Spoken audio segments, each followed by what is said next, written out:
Pennsylvania, an inmate escaped with the help of his female accomplice.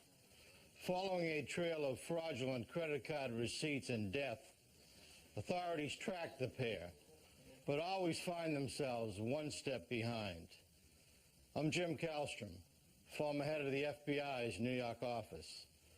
The FBI and police raced to capture the deadly couple, who seemed to be running with no direction, no sense of fear, and nothing to lose.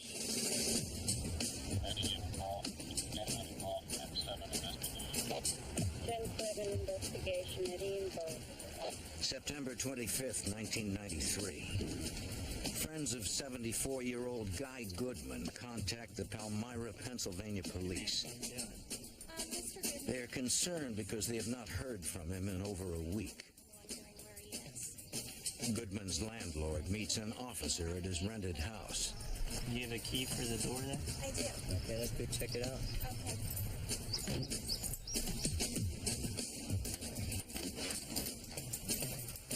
You just want to step back there? All right.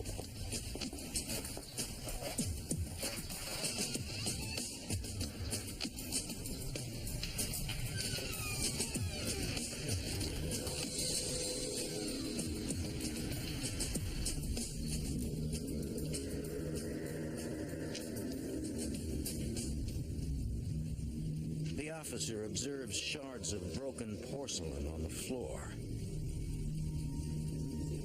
and dried blood on the floor and walls. Blood spatter trails down the hall.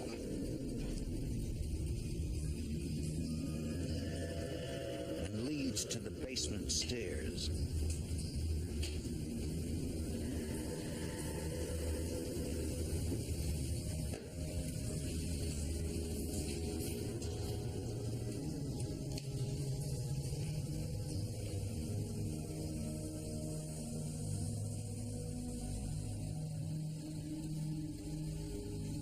In a storage room, he discovers a body. The officer calls for assistance. Headquarters, Code 3, requesting backup. Unit 1833, go ahead. Detective Paul Zeckman of the Lebanon County Detective Bureau takes the lead in the investigation. 10-4, I'll be en route to that location.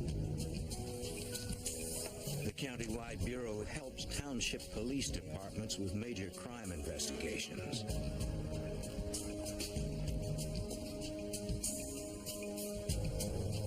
It was evident that the house had been ransacked.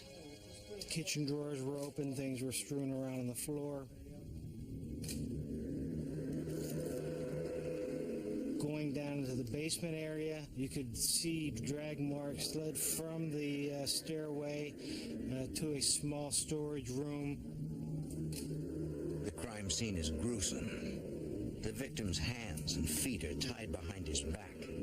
Several layers of plastic bags, sheets, and blankets enshroud his head. Coverings are tightened at his neck with makeshift bindings. Hoping to find a trace of the perpetrator, crime scene investigators carefully process the house. They dust every surface for latent fingerprints and collect a roll of duct tape left on a table. Likely the same tape used in the bindings. With no witnesses, only the careful examination of every item can help the detectives understand this crime. We were trying to not only obtain the forensic evidence, but we were also trying to determine if any of the property was taken from the residence. We were able to establish that Mr. Goodman's wallet was missing. They find American Express charge statements, but the card itself is missing. Statement here. The account numbers get that over. In the bedroom, investigators discover an open box of checks. A series of checks from the middle of this box had been removed. We also knew that the vehicle of Mr. Goodman was also missing at this point. What do you have to do out here yet? Guy Goodman seemed like an unlikely target for this type of attack. Like most of the Palmyra, Pennsylvania community, Chief Michael Wayman knew of the victim. Guy Goodman was a retired florist. He was a lifelong resident of the Palmyra area, well known within the community and liked by everyone in the community.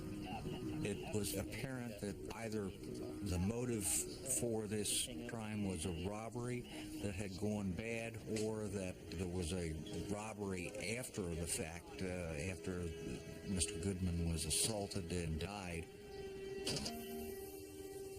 Palmyra, Pennsylvania is located in Lebanon County. This peaceful community sees fewer than 3 murders per year. In most cases, the victim knows the killer. At the autopsy, the victim's face is unrecognizable. The medical examiner uses dental records to confirm it is Guy Goodman. Based on the body's decomposition, he concludes Goodman has been dead for about a week. Latent prints recovered from Goodman's house are processed at the lab.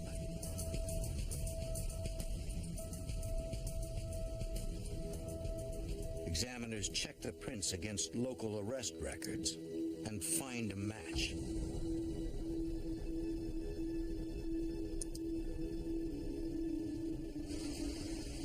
When the forensics report arrives on Zekman's desk, he isn't surprised by the results. Fingerprints that we had obtained at the crime scene matched Bradley Martin. Zekman knows the name all too well. I just entered him as a wanted person, charging him with the escape from the county prison, so I knew he was on the run. Many of Lebanon County's inmates are part of a work release program. Bradley Martin, a repeat thief and drug user, is one of these work release prisoners. Over a week earlier, Martin used a 2-hour pass, a weekly perk of the work release program, to meet his new girlfriend, Carolyn King. 27-year-old King worked at a factory where she met the 21-year-old work release prisoner. When Martin failed to return, prison officials launched a fugitive investigation.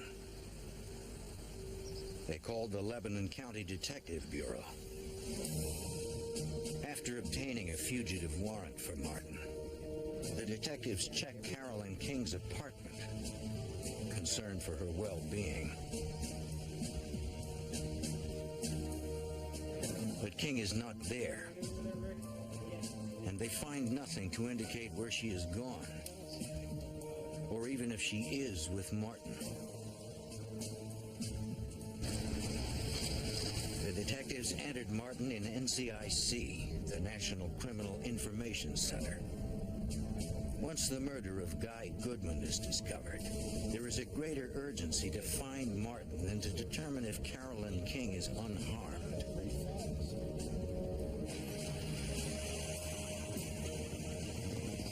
The detectives interview Martin's friends and co-workers.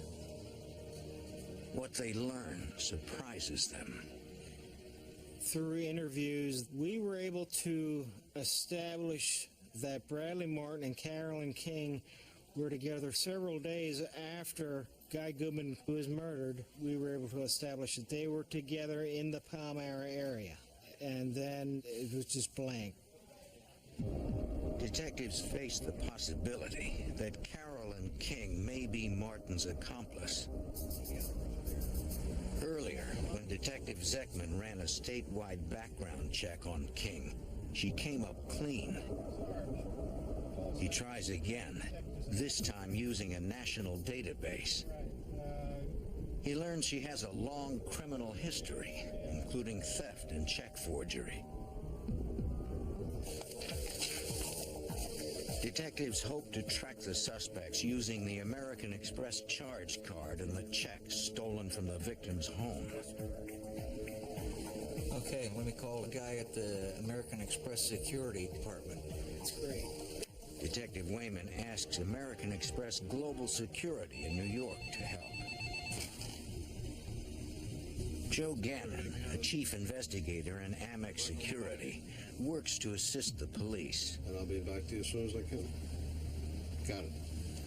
A review of Goodman's account shows purchases made after Goodman's death. The transactions leave a trail that may lead to Goodman's killer. We discovered that the charges began in western Pennsylvania and continued out through the Ohio Valley, down into Iowa and Kansas, and then they turned north.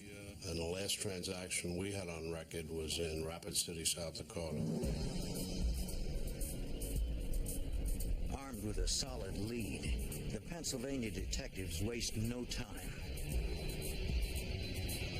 They catch the next available flight to Rapid City, South Dakota.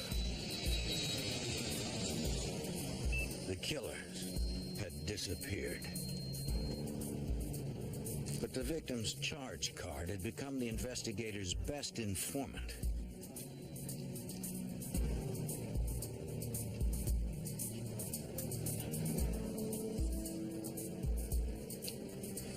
Police hope the trail of surfacing transactions will lead them to the murderers.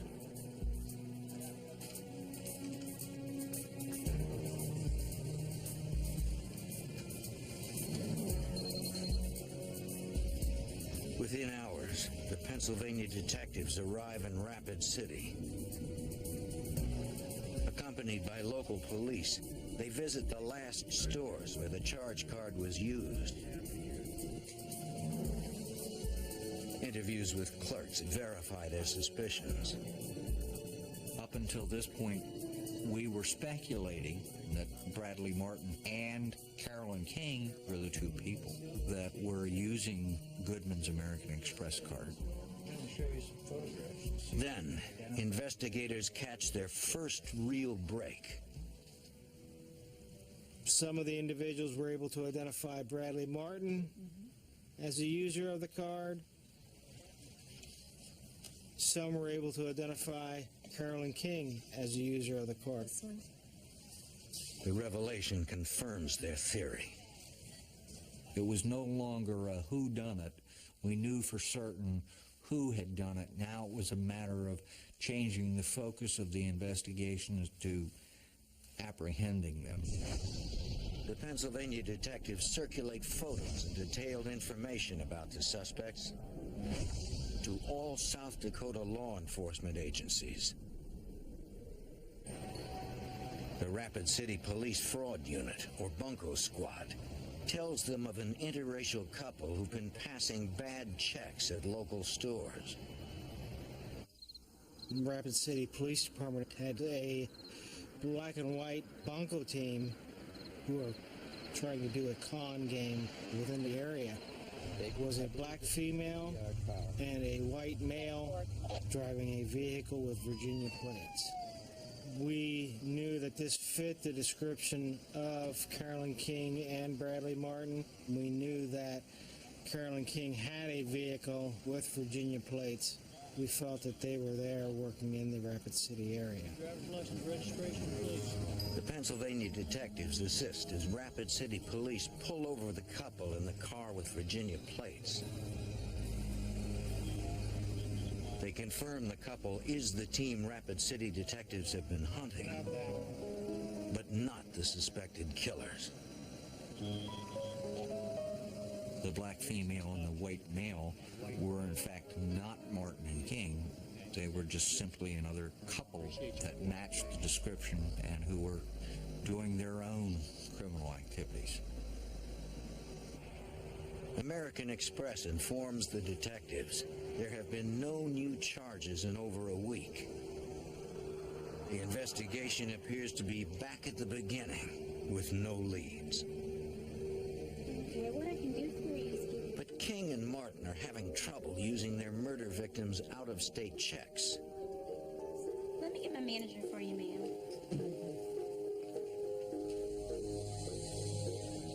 They need another source of cash.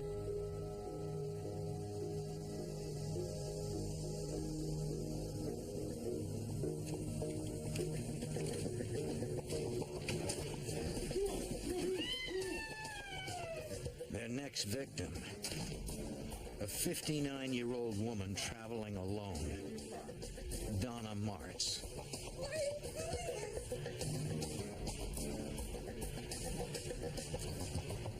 The terrified woman complies when they force her to take them to her car.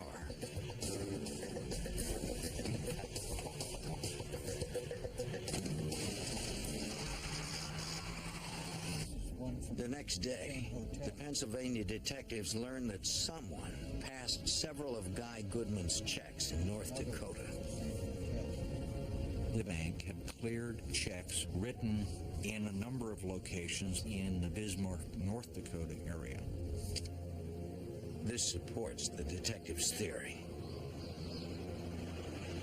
They had used a credit card.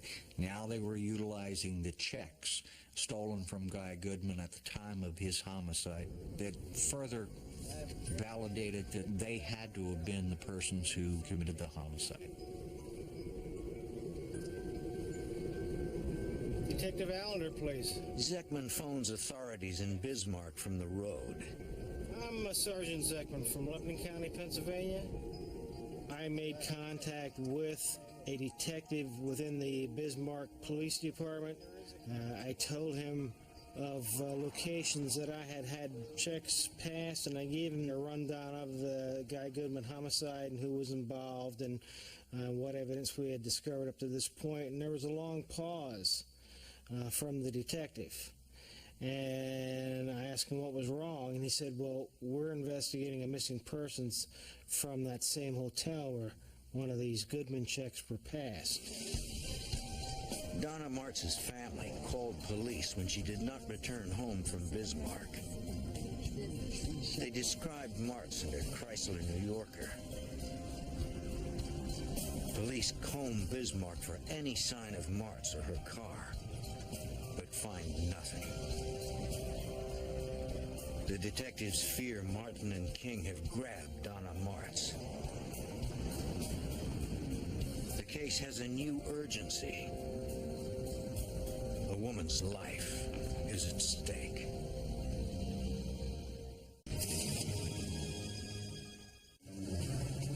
Police investigate the death of 74-year-old retired florist Guy Goodman, who was severely beaten, then murdered in his rural Pennsylvania home. Investigators determined that the victim's charge card and a book of checks were stolen. Fingerprints at the scene identify two likely perpetrators. 21-year-old Bradley Martin and his 27-year-old girlfriend, Carolyn King.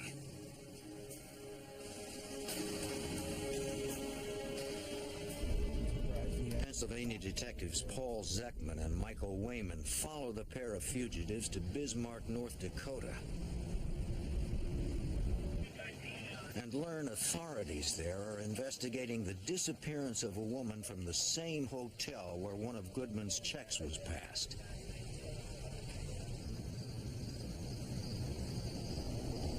Donna Martz, a traveling tour guide for an interstate bus line, was last seen at the hotel where the suspects were staying. When Martz didn't arrive home as scheduled, her family reported her missing.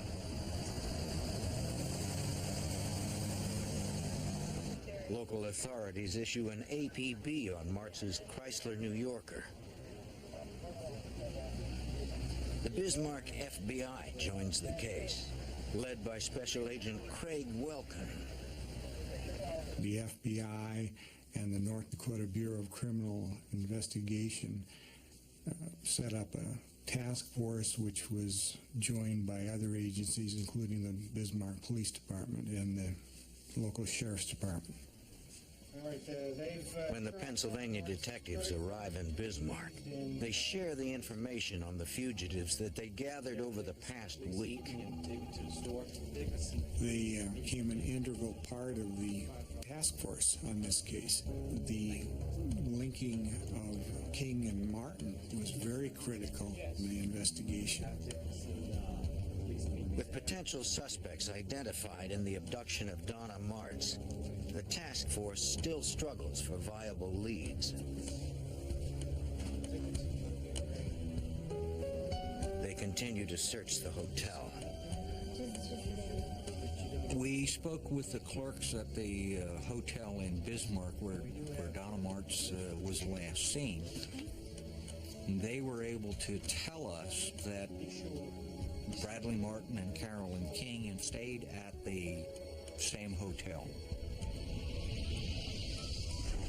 Hotel personnel also recall that around 9 a.m. on September 26th, King and Donna Martz were only a few feet apart.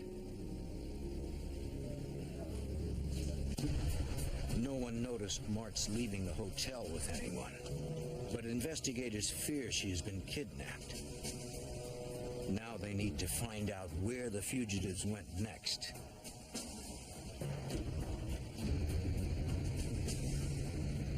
Then, police discover Guy Goodman's car, abandoned outside Bismarck. There is no sign of Donna Martz.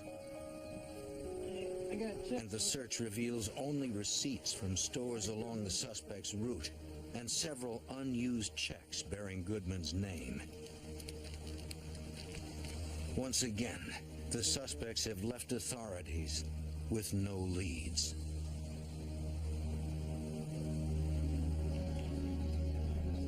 FBI Special Agent Craig Welkin knows they must find Martz before her kidnappers decide to kill her. Everybody in an investigation like this is extremely busy.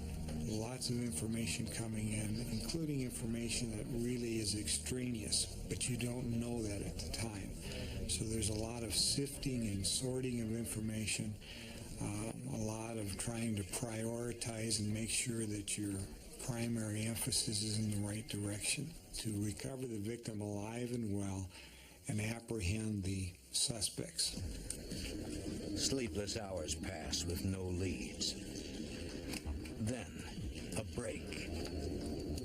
Working with Donna Martz's bank, detectives learn her credit card was used in a shopping mall more than 100 miles away. She had no relatives out there. There was just absolutely no reason for her to go that way. The FBI dispatches teams to interview sales clerks at the mall. None of the clerks can positively identify Martin or King as the user of the card. But they are sure Martz did not make the purchases, which were for young men's clothing. Did they say where they were going? The next significant lead comes when Martz's account posts a withdrawal in Montana.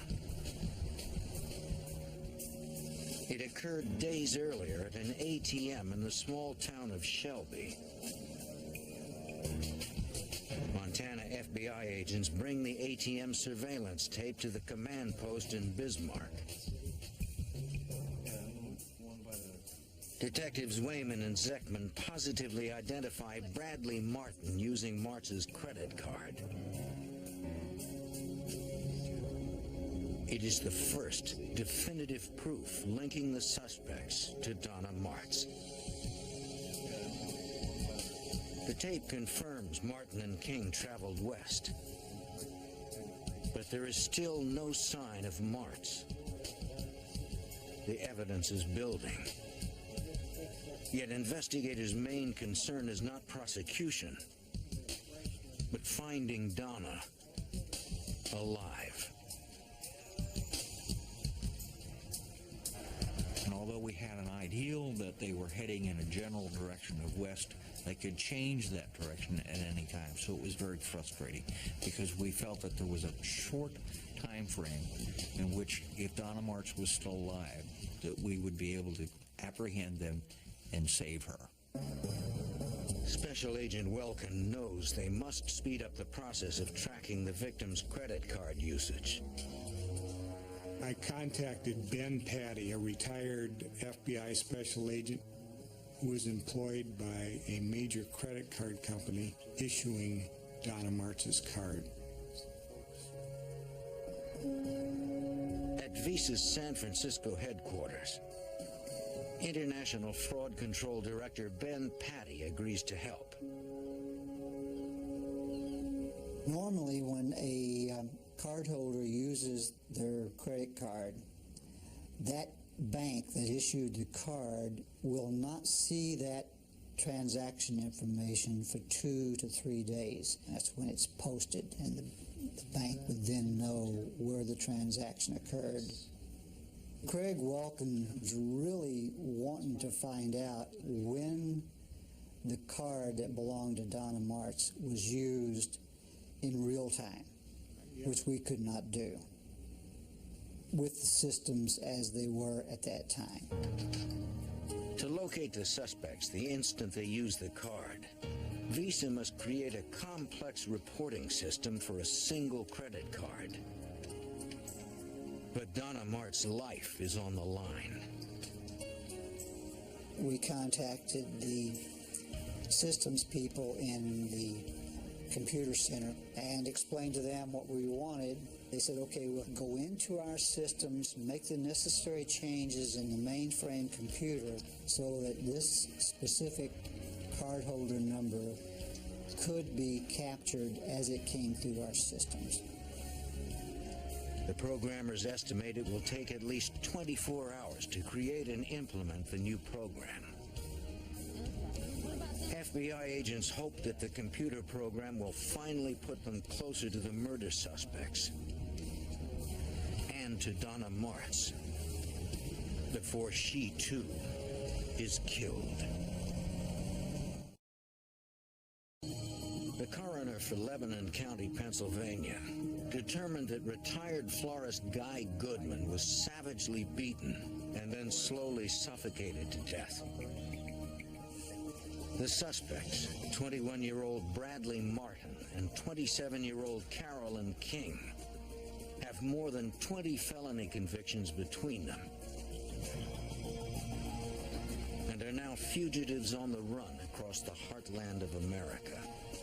Authorities believe the couple is holding their latest victim, Donna Martz, captive and using her credit cards.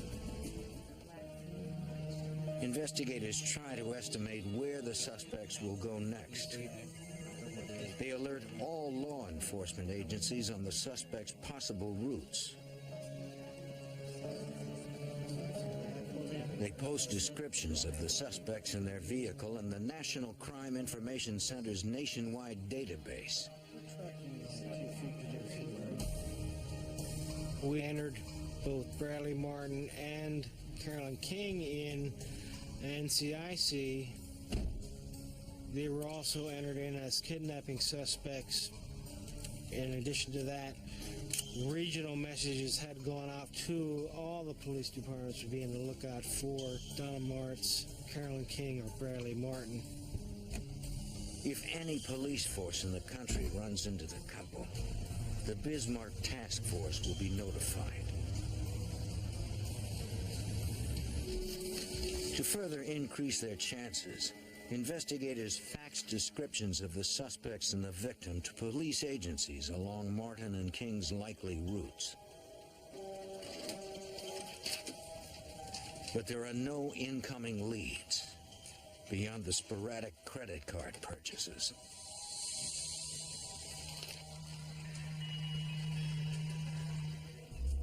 The FBI receives an update from the Visa Corporation in San Francisco.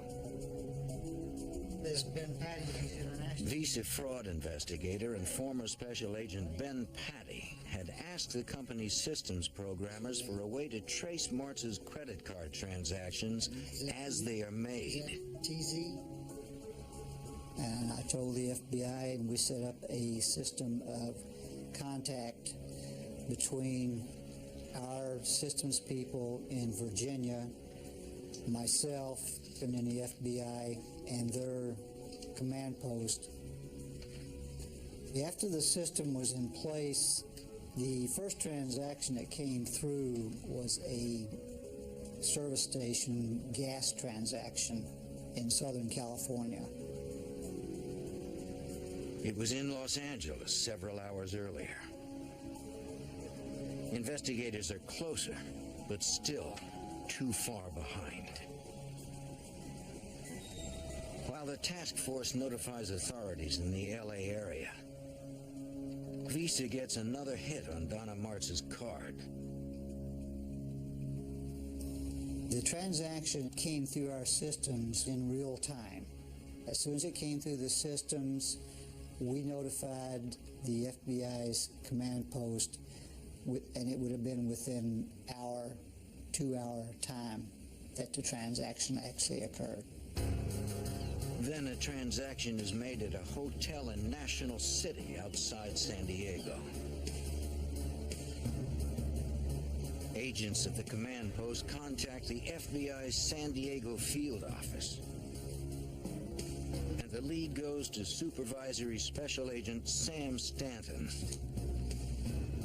We received information that the Donna Martz credit card had been used at the hotel in National City. So immediately I dispatched agents over to the hotel off of Interstate 5. Agents interviewed the manager and the security guard and employees at the hotel, and was able to determine that a couple matching Martin and King had stayed at the hotel using Donna Martz's credit card.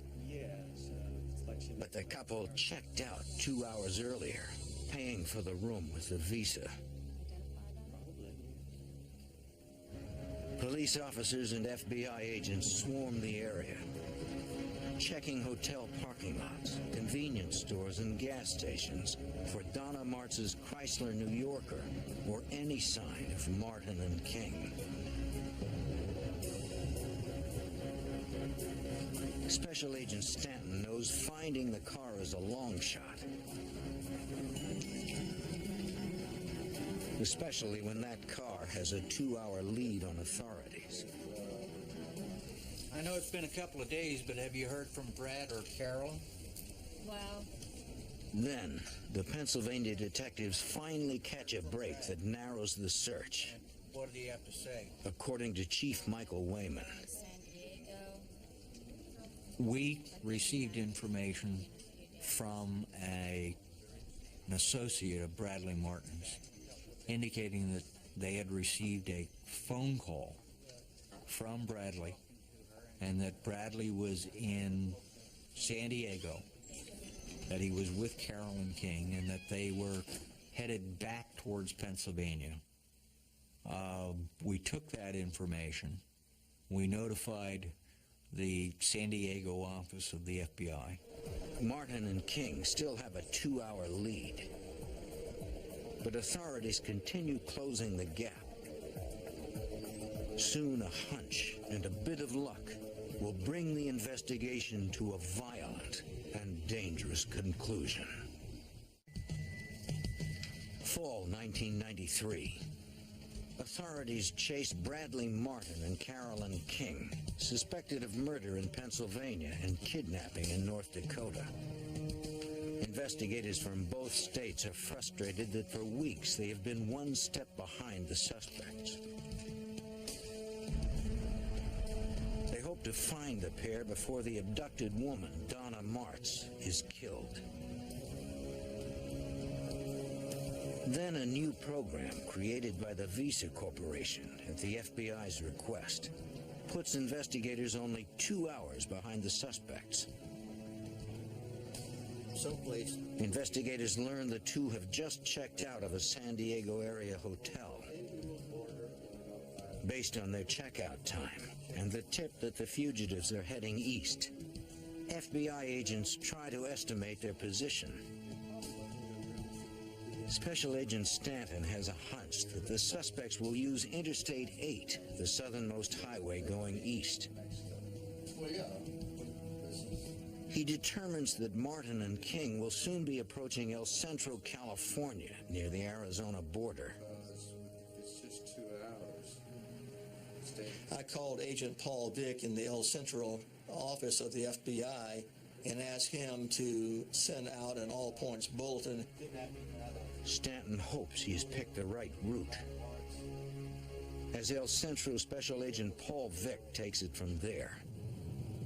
I called the California Highway Patrol dispatchers and asked them to broadcast the Martz's car description.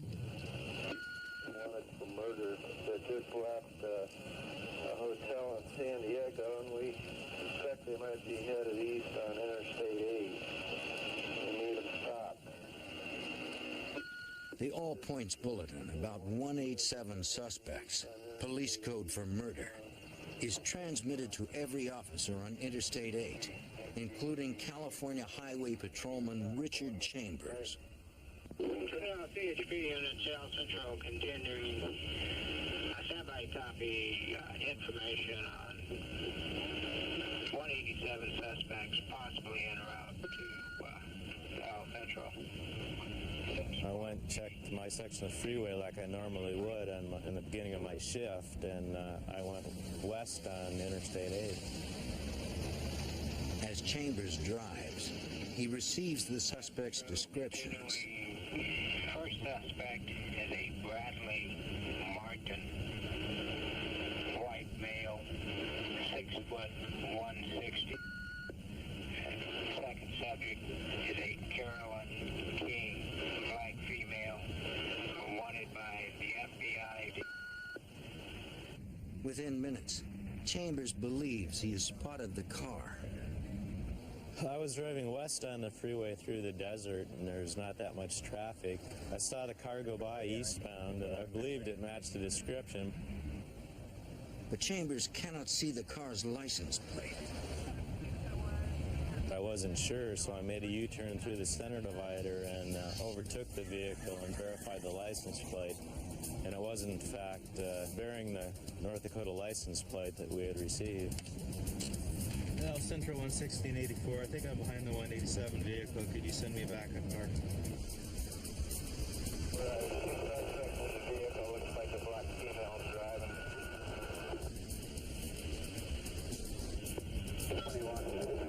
Dispatch advises Officer Chambers that there is no backup immediately available. 880, 10-8, reception up. Stevenson 880, 10-8, responding. Only one unmarked unit races to catch up to the suspects. That's Sergeant Riley from responding to the pursuit. Joining pursuit. Police know the suspects are desperate and probably armed. 2 suspects, a black female driving. Will attempt to contact GPS. That's where they know I'm behind them at 60 miles an hour coming up on 186. 10-4 at 60 miles per hour coming up on 186. But so far, the suspects appear calm as they approach State Route 186. Report they're going to head us south on 186. Well, they're getting off 186.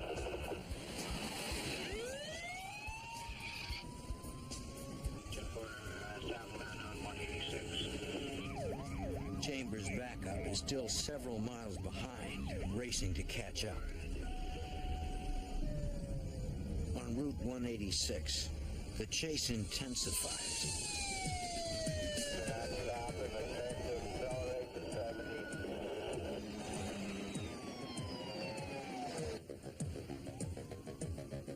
The suspects try to shake Officer Chambers, but he maintains pursuit, even as they escalate to 90 miles an hour.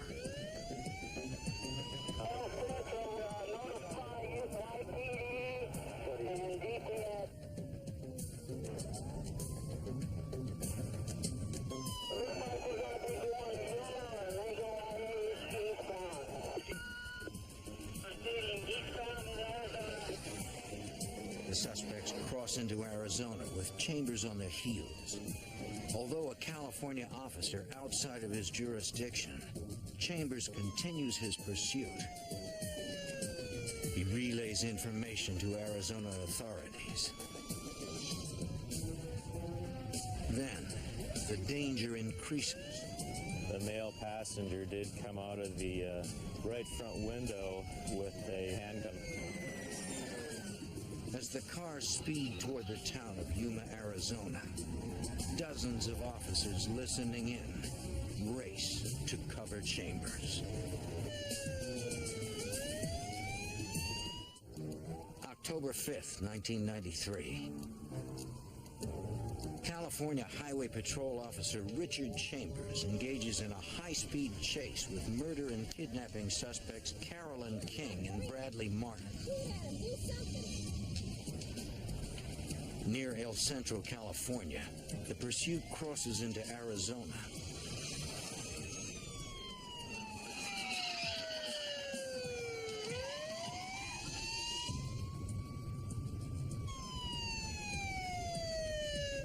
The suspects exit onto a smaller road, this one with intersections.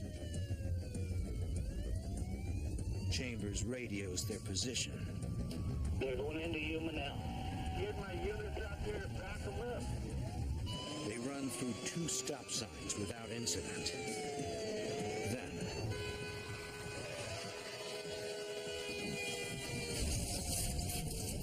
when they crash, the suspects flee on foot.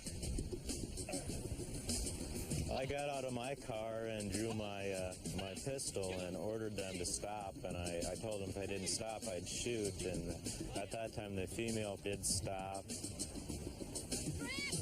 Then, Carolyn King orders Martin to stop.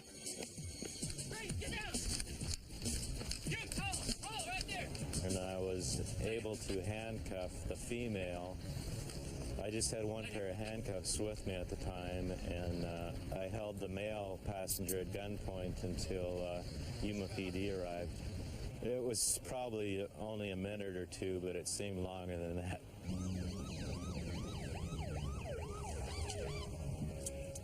When the backup officer arrives, he helps take the suspects into custody.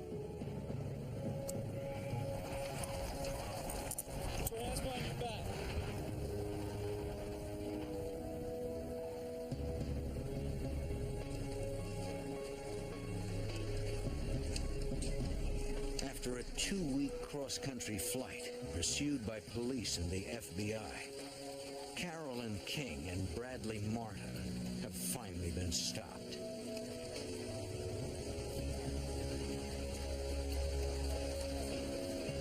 But investigators' first concern is the safety of the kidnapped woman, Donna Martz.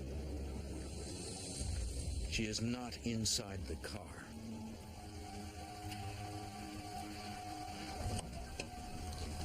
Inside, police find duct tape, a knife, and Donna Martz's glasses.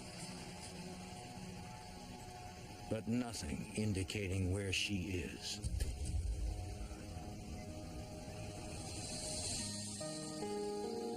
Martin and King are taken to the Yuma Police Department, but they refuse to tell officers what happened to the kidnapped woman. FBI agents arrive and interrogate the suspects separately. Carolyn King is defiant from the start, refusing even to admit her real identity. She claims no knowledge of Donna Martz. Another agent is unsuccessful with Bradley Martin as well. When Special Agent Paul Vick reaches the station, he learns that Martin has refused to talk. Bradley Martin was pacing back and forth with his hands handcuffed behind him. He appeared to be in some kind of discomfort. Vick decides to try another approach. Martin told me that his neck hurt and he had pain extending down into his right arm. Hoping to win Martin over and get him to cooperate, Vic offers to recuff him in front so he will be more comfortable. His strategy works. Martin told me that he would speak with me. The agent reminds Martin he had earlier invoked his right to an attorney, but the suspect says he is now waiving that right. Vic drafts a statement to ensure Martin's waiver will hold up in court. Once he agreed to that, he signed this piece of paper that I wrote out that he agreed to talk to me, even though he had invoked earlier. After he signed that document, I looked him straight in the eyes and I told him that I knew that he killed somebody in Pennsylvania, but that I wanted to know that Martz was okay. And then I told him, is she okay? And Martin looked at me and he told me, no, I killed her. The news devastates everyone who had hoped to save Donna. At the conclusion of the interview with Martin, we obtained a map which showed approximately where Martz could be located in Nevada. And we then faxed the map to the Elko, Nevada FBI office, at which time, late at night, a search was initiated to look for Donna Martz's body. But Martin was doing drugs during his fugitive trek. His memory is unclear and his map inaccurate. Several times during the night, search crews call in for more information. The desert area near Elko, Nevada is hundreds of square miles. The crews do their best searching through the night and into the morning. Then, on October 7th, investigators find the body of Donna Martz about 1.5 miles off Interstate 80. In a case like the Guy Goodman, Donna Martz homicides, the drive is to keep anyone else from getting hurt. Secondly, it's solving the case, get them off the street and into jail, and then successfully prosecute them. In Nevada, Martin and King plead guilty to the kidnapping and murder of Donna Martz and receive life sentences. In Pennsylvania, they are found guilty of the murder of Guy Goodman. Both Martin and King are sentenced to death. This case is an excellent example which showed the interagency cooperation between the FBI and local county and state officials in California, Arizona, North Dakota, Nevada, Pennsylvania, and numerous other states.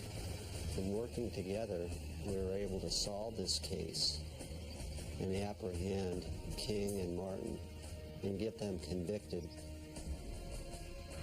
For Donna Martz's 11 grandchildren, 3 children, family, and friends, the convictions bring a sense of closure.